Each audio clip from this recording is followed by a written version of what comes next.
What's happening, everybody? On today's show, trouble in T-Town. The Alabama quarterbacks were a mixed bag in the 8A spring game on Saturday. We'll discuss what we saw from Ty Simpson and Jalen Milroe. And LSU looks to defend their SEC West title in year two under Brian Kelly. Their quarterbacks look solid, but what about the defense? Locked on SEC starts right now. You are Locked On SEC, your daily podcast on the Southeastern Conference. Part of the Locked On Podcast Network, your team every day.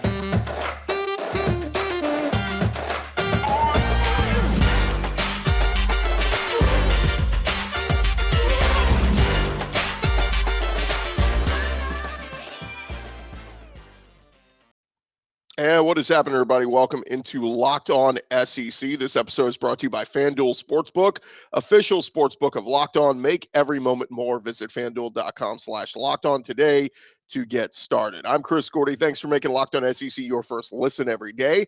And remember, Locked On SEC is free and available on all platforms, including YouTube and at LockedOnSEC.com.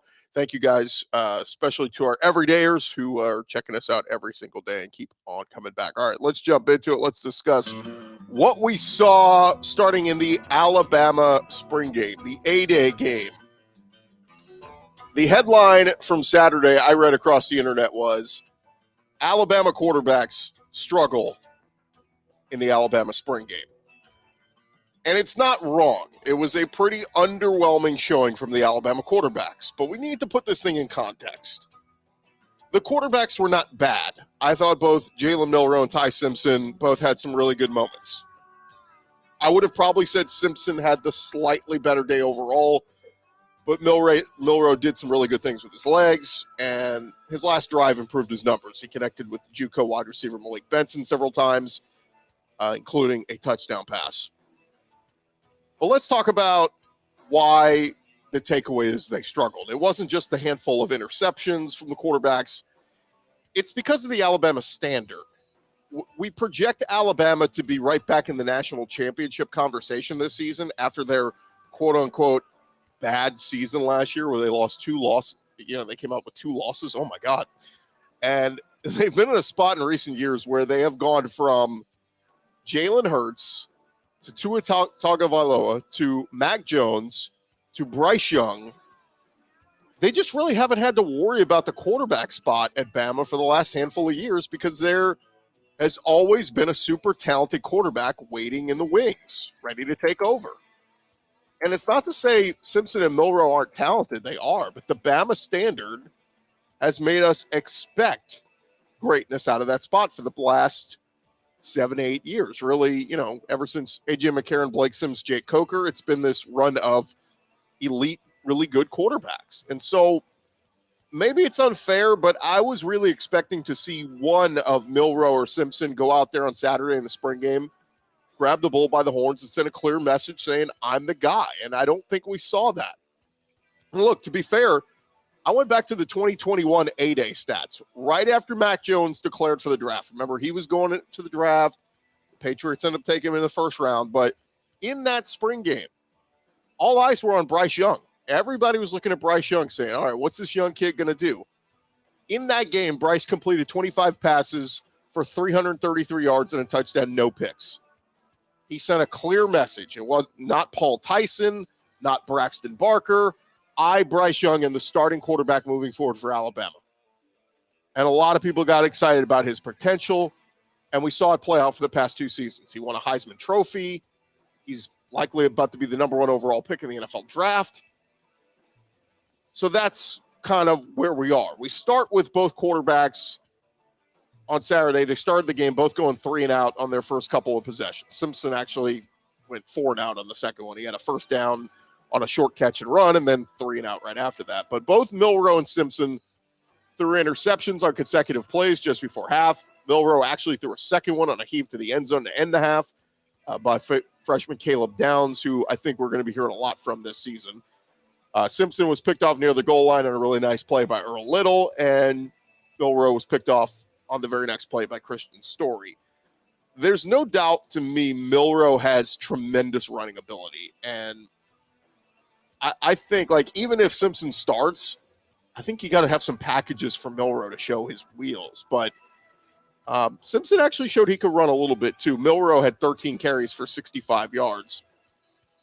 But after the game, when Nick Saban was asked about the value of having these two quarterbacks already in the program versus a player coming in from the portal, he said everybody needs to ask themselves, are they playing winning football? And he added that evaluations will be ongoing. I think Nick Saban's a little disappointed that one of these guys hasn't just rose to the occasion and said, I'm the guy. Again, we have to keep what we saw Saturday in context here. It was just a spring game.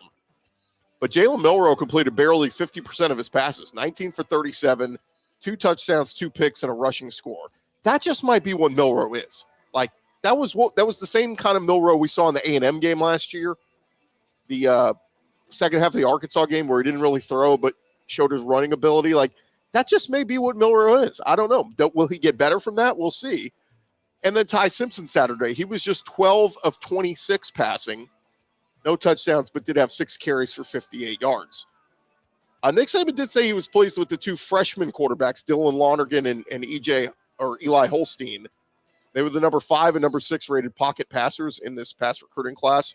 And I thought there were a few times where they actually looked more poised than the 2 guys competing for the starting job. Lonergan was 8 of 14 for 79 yards and a touchdown. Holstein threw an interception. So I think Lonergan may have put it out there. He's going to be the number 3 guy. But Saban said the big thing we are working on is the quarterback's ability to process what the defense is doing. And now the attention changes to, is there a quarterback out there in the portal that could be an immediate upgrade at quarterback for Alabama? Or will it be Ty Simpson or Jalen Milroe? Again, I thought Tommy Rees tried some things. I thought we saw some different wrinkles in the offense. Obviously, running the football a good bit. We know Alabama wants to get back to doing that. So let me run through some other players I thought stood out in this game.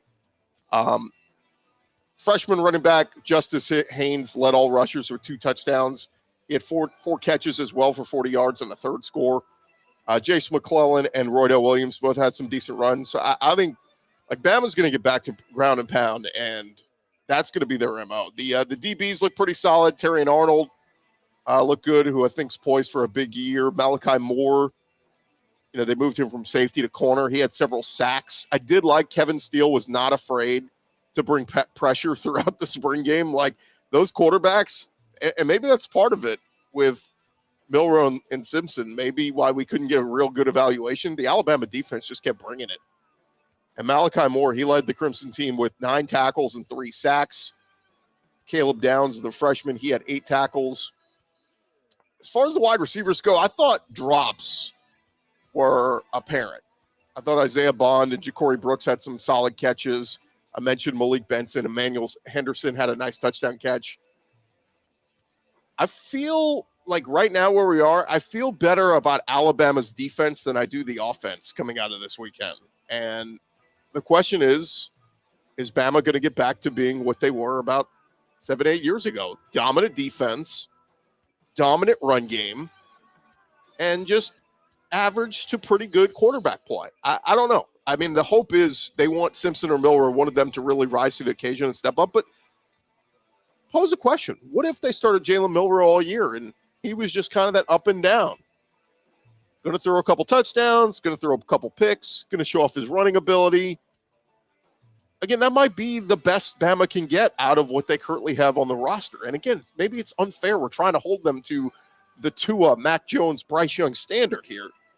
But this just might be what this crop of quarterbacks is right now. Not to say they can't get better later this year. Not to say they can't get better in 2024, 2025.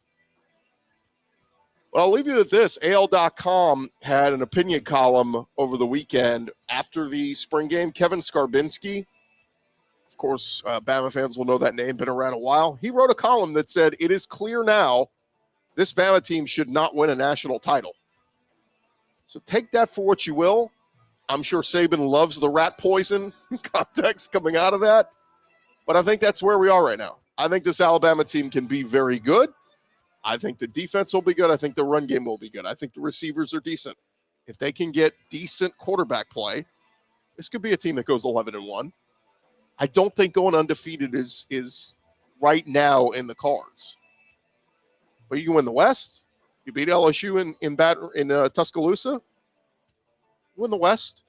You go to Atlanta, see what you look like against probably Georgia, if not Tennessee, in the SEC title game, and one loss. Bama is probably in the playoff. I should say they are in the playoff. This has happened multiple times before, but we'll see. Plenty of time between now and fall ball to get all this figured out. And there's my thoughts on the Alabama spring game. Maybe I'm being a little bit more optimistic than others. I know a lot of people are just crapping on Bama and what they saw from the quarterbacks. I'm just saying maybe we don't hold these guys to the standard of excellence that we've seen out of the quarterbacks at Bama in recent years. All right. Thank you guys so much for making Locked On SEC your first listen every day. Coming up next, we're going to give our thoughts on the LSU spring game that also took place on Saturday. But first, this episode is presented to you by our friends over at FanDuel.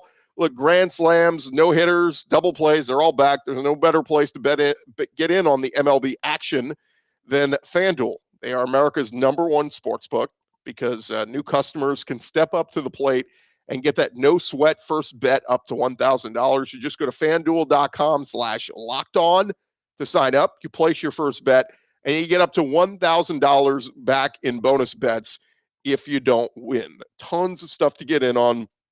All the games are up there, so don't miss your chance to get that no sweat first bet up to $1,000 when you join FanDuel today. Just go to FanDuel.com/lockedon to sign up.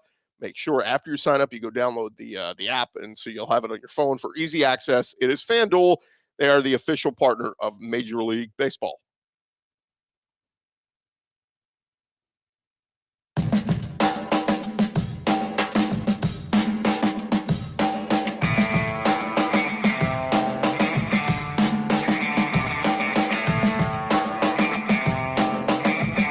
All right, roll along here. I want to remind you guys, Locked On's NFL mock draft special is here, and it's bigger than ever. Follow along all 32 teams' first pick in a 6-episode ultimate mock draft experience. Only Locked On can deliver.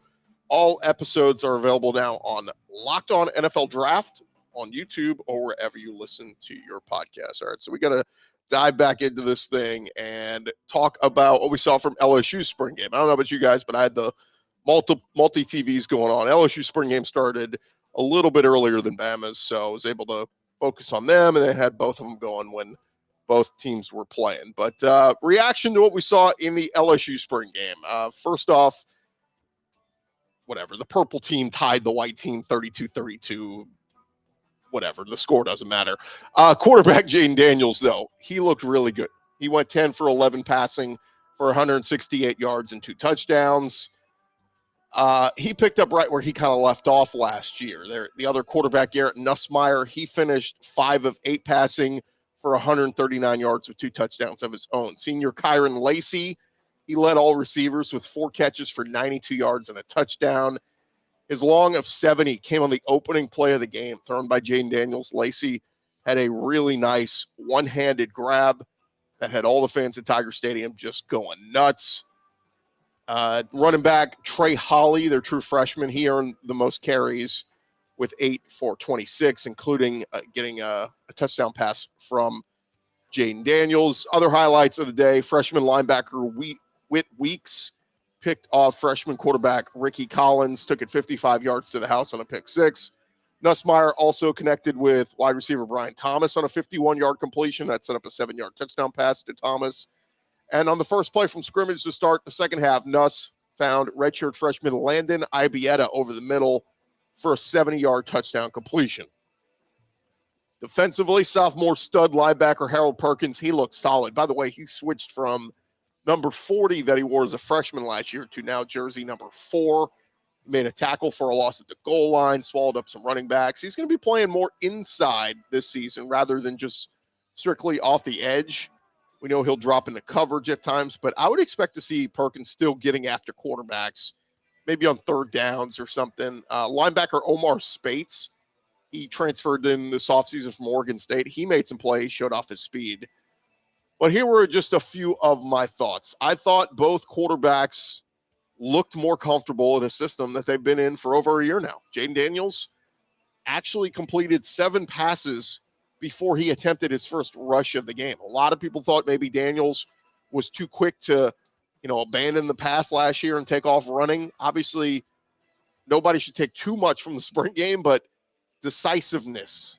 That's what we saw from Jayden Daniels and Garrett Nussmeier.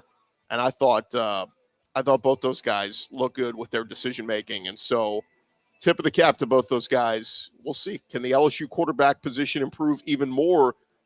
Whoever's running it. And will we see both Jayden Daniels and Garrett Nussmeier? Keep in mind, one hit on Jayden Daniels, they're away from Garrett Nussmeier being the starter. We saw both of them in the bowl game. We saw them both in the SEC championship game. Of course, it took Jayden Daniels getting hurt for Nussmeier to come in, but Nussmeier in that second half threw for a lot of yards on that Georgia secondary. So, pass catchers, we know Malik Neighbors will be LSU's leading receiver or their number one guy again this year. He kind of pushed himself ahead of Kayshon Boutte last year. So you got Malik Neighbors, but there's some real competition for who's playing alongside of him. We mentioned Kyron Lacey having a standout spring game on Saturday, Brian Thomas, Chris Hilton. So LSU's got some dudes there that can step up and be big-time contributors at receiver. Defensively, I thought Texas transfer edge rusher Ovi Agofu played really well. During a red zone play, he recorded a sack against the left tackle, made a touchdown-saving tackle out in space. And with B.J. Ojulari off to the NFL, Ovi Agofu might be a guy to keep an eye on for LSU. They also had another transfer from Oregon, Braden Swinson. He had a sack off the edge around Emory Jones. So looking for pass rushers there, LSU is up front. But to me, corner is the biggest concern with LSU. They got a ton of transfers. Again, this is the second straight year. Remember, they had Jarek Bernard Converse and all these transfers last year, and they kind of piecemealed the secondary together, and it worked. Well, now they're having to do that again, and they bring in transfers like Zay Alexander, Denver Harris, Deuce Chestnut, J.K. Johnson, and I just didn't see much of, like oomph or wow on Saturday out of those guys. I thought sophomore LaTerrence Welsh, he had a couple of pass breakups. Their first team nickel back, Sage Ryan, he had a couple of missed tackles, but he had a couple of breakups as well. And the guy that everybody's talking about, their true freshman DB, Javen Toviano, a lot of people think he's going to push for some early playing time. So that may be the guy, but we'll see. It's, jury is still out on LSU secondary. Can it be just as good as last year? Can it be better? I just have some big concerns there, so we'll see as we go along. One other note with LSU, their returning starting kicker, Damian Ramos, and their other kicker, Nathan Dybert, they both rotated at kicker. They both missed field goals of 42 and 44 before hitting a 34-yarder to tie the game on the final play. Just something to keep in mind there. You never want to bring up, the kicking game. Alabama, obviously, Will Reichert is back, so they don't have to worry about that, but you don't want to find yourself in a close game in Tuscaloosa late in the year and you're having kicking issues. Remember, special teams was a big problem for LSU last year. They've made a change at special teams coordinator, so we expect to see some improvement there. But if it doesn't, there's going to be a lot of griping LSU fans once again going, what do we need to do to get good special teams play? And there you have it. It's kind of just general thoughts on what we saw from LSU. Look, they bring back a lot, particularly on the offense. You bring back both coordinators, so there's some continuity there. They were ahead of the curve last year in winning the SEC West, beating Alabama. But we can't ignore the laying an egg in College Station to finish the season last year, getting your butt whooped by a bad Texas A&M team, getting run all over by Hendon Hooker in Tennessee at home in Death Valley. The opening week loss on the missed kick to Florida State, you can excuse that one. But will LSU have any of those games where you just scratch your head after and go, what the heck happened in that one? If they can figure all that out, go play a good, clean game in Tuscaloosa, maybe LSU repeats as SEC West champs and find themselves back in Atlanta. We will see. And there you have it. That is recapping on LSU. Spring game coming up next. We're going to go around the conference. Got some transfer portal news, recruiting stuff, and all that. We'll hit that in just a sec.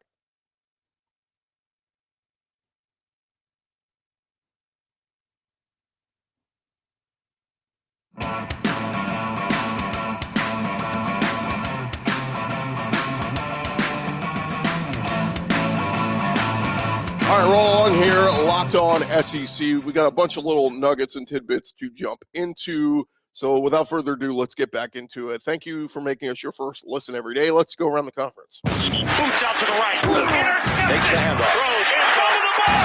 What a catch! Around the conference. And we start over at Kentucky as they picked up a big piece for their offensive line.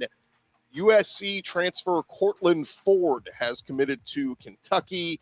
He comes out of the state of Texas, where he was a member of the 2020 recruiting class. Made one appearance as a true freshman in 2021, started USC's first 8 games at left tackle. And last season, he saw action in 10 games, made 3 starts at left tackle. USC's offensive line was named a semifinalist for the Joe Moore Award this past year. So big 6'6", 305-pounder that could come in and contribute immediately on Kentucky's O-line. So Cortland Ford, keep an eye on him over there at Kentucky. Over at Texas A&M, they had we talked about it last week, one of their DBs from that 2022 signing class, Bobby Taylor, had entered the portal. According to On3 Sports, Taylor has decided to withdraw from the portal and will be staying in College Station. He posted his Instagram story, said, I don't think I wanted to leave. And if you judge Saturday's report, it appears whatever issues that we're having with A&M, and look, I don't want to just assume it was money. Hey, give me an NIL deal and I'll stay. It could have just been simply he didn't like the plan, the coach, how the coaches used him in year one, whatever. But he was a big 4-star DB, the number 25 cornerback in last year's class, and he is going to stay there at A&M. So we'll see if that is a good thing for A&M and if he ends up playing a big role this year. Over at Alabama, they picked up a commitment for their 2024 class over the weekend. Linebacker Caden Jones out of the state of North Carolina, 6'4", 210 pounds. He's a 4-star, the number 2 recruit from the state of North Carolina, the number 14 overall linebacker in the 2024 class. He had offers from the likes of Tennessee, South Carolina, and he has committed to Alabama. So Bama a little slow to get going their 2024 class, but that's their 6th commitment so far. Over at LSU, they picked up a commitment following their spring game on Saturday. Deshaun McBride, a defensive back out of the Denham Springs area, just outside of Baton Rouge, committed to play for LSU. He's 6'2", 200 pounds, rated a 4-star, the number 7 recruit from the state of Louisiana, the number 24 safety nationally. He had offers from Florida, Mississippi State, Ole Miss, among others. And his commitment to LSU came just a week after he visited on campus. That gives LSU 13 commitments in their class. By the way, I did notice over the weekend, LSU brought in the big dogs. They had Joe Burrow, Jamar Chase, and national champion from the women's basketball side, Angel Reese, were all taking pictures with recruits. I got to think that might help. If you got Joe Burrow, Jamar Chase, and Angel Reese taking photos with recruits, that may have helped sway their decision. So kudos Brian Kelly calling in the big dogs there to help pull off some commitments. Over at Arkansas, they have been red hot in recruiting as of late. They picked up another recruit on Saturday evening, Tevis Metcalf, a 3-star athlete out of the state of Alabama. He committed to Arkansas, had offers from Auburn, Colorado, and others. He's 6'10", 175 pounds, 3-star prospect, number 82 cornerback in the country. He's the cousin of DK Metcalf, of course, former Ole Miss wide receiver and NFL stud. On Friday, the Razorbacks kicked off the weekend with a trio of commitments, all from 4-stars, including Jayden Allen, a 4-star corner out of Texas, while they a couple of Arkansas guys, defensive lineman Charleston Collins and wide receiver Courtney Crutchfield, all committed to Sam Pittman. So it was a nice recruiting weekend there for the Razorbacks up there in Fayetteville. Over at Florida, Billy Napier going to lose a couple of experienced contributors to the transfer portal. Veteran edge defender Antoine Powell-Ryland took to Twitter Friday to announce he is entering the portal. Been with the program since 2020, played in 25 games. Saturday, they saw wide receiver Xavier Henderson, who started 11 games last year. He entered the portal. He led the Gators in catches with 38, was 3rd on the team in receiving yards with 410 receiving. Had 2 touchdowns. That was tied for 3rd on the team. Earlier this month, offensive lineman David Connor left the Gators with plans to enter the transfer portal. So Billy Napier kind of weeding things out here post spring ball. Over at Georgia, redshirt freshman DB Marcus Washington Jr. announced on Saturday he is entering the portal. He had just one tackle his freshman season. That was week 2 against Samford. He's the 5th Bulldog to enter the portal this offseason, joining Sean Washington, Griffin Scroggs, linebacker Ryan Davis, and Bear Alexander. And we got some news on that Sunday evening. Georgia transfer D lineman Bear Alexander announced he is heading to USC.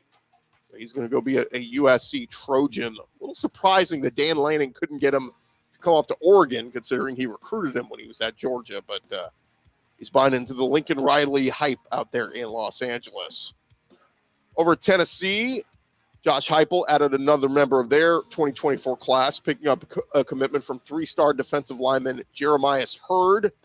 He's an early evaluation by the Tennessee coaching staff. Doesn't have a lot of other offers. Currently ranked as the 96th defensive lineman in the country. Also the number 95 player from the state of Georgia in this class. But that puts Tennessee now at 10 commitments, ranking 8th nationally in the 24/7 Sports Composite. And lastly, a Tennessee lineman is going to explore his options. Amari McNeil has entered his name into the transfer portal. Signed with Tennessee back in December 2020 before Jeremy Pruitt got fired. He was rated a 3-star offensive tackle. So he made 6 appearances for the Vols this past season. So we'll see where Amari McNeil ends up. And there you have it. That is the latest news going on around the conference. Thank you guys so much for making Locked On SEC your first listen every day. Be sure to tune in later this week. We're going to be recapping some of our other biggest takeaways from spring ball, so you don't want to miss that. We're going to have some more special guests joining us along the way. And also, if you missed any of our great interviews from last week, Tavius Robinson, Ole Miss defensive lineman, who's heading to the NFL draft, he joined us. And then our exclusive interview with Auburn quarterback TJ Finley. If you missed that, I encourage you guys to go back and check those out as well. I'm Chris Gordy. Again, thank you for making Locked On SEC your first listen every day. Shout out to our everydayers who check in with us every day. And check out either the podcast version or the video version over on YouTube. We'll talk to you guys tomorrow right here on Locked On SEC.